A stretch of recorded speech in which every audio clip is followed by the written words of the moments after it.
দুর্দিন দুর্যোগে সবার আগে আওয়ামী লীগ কিন্তু সবার পাশে থাকে। সেটা কিন্তু আবারও প্রমাণ করে দিয়েছে জননেত্রী প্রধানমন্ত্রী শেখ হাসিনা। তিনি ছিলেন, আছেন এবং আগামীতেও থাকবেন।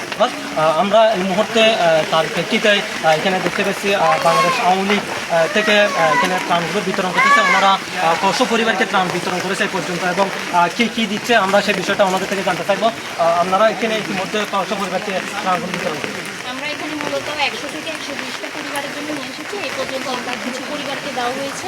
এখানে কিছু আছে হচ্ছে আপনার মুড়ি আছে, বিস্কিট আছে, চানাচুর আছে, চিড়া আছে, নাপা ওষুধ আছে, খাবার স্যালান আছে এবং আমাদের মা বোনদের জন্য কিছু স্যানিটারি প্যাড আছে। এটা হচ্ছে প্রাথমিক চিকিৎসার জন্য আমরা দিয়ে থাকি।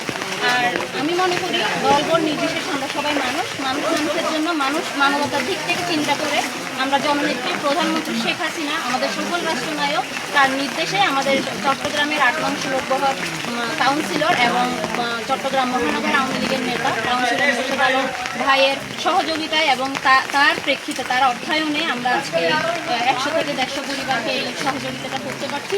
সাথে হচ্ছে আপনার কিছু খাবার স্যালাইন ওষুধ এবং হচ্ছে কিছু শুকনো খাবার।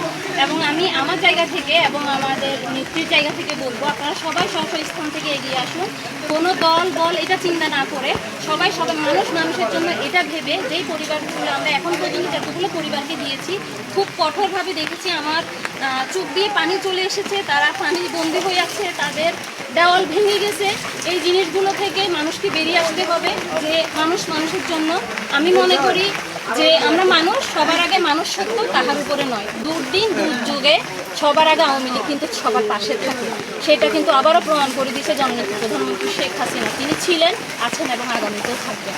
আচ্ছা, আমরা এখানে যতটুকু বুঝতে পেরেছি ওনারা হচ্ছে বাংলাদেশ আওয়ামী লীগ থেকে এসেছে। ওনারা যে বিষয়টি সবচেয়ে গুরুত্বপূর্ণ বিষয় হচ্ছে সেখানে হচ্ছে খাবার স্লাইন রাখছে এবং ওষুধ রাখছে, যেগুলো মানুষের এই সময়ের মধ্যে খুবই গুরুত্বপূর্ণ একটা জিনিস। তবে আরেকটা বিষয়, যে বিষয়টি আমরা সাধারণ যে বন্যার্থ রয়েছে ওনাদের থেকে জানতে পেরেছি, ওনাদের হচ্ছে যে একটা মোমবাতির জন্য একটা সবচেয়ে বিরাট সংকটের মধ্যে রয়েছে। যেহেতু বাঁশখালীর মধ্যে এখনো পর্যন্ত বিদ্যুৎ সংকট, সেই হিসেবে ওনারা কিন্তু মোমবাতি খুবই প্রয়োজন।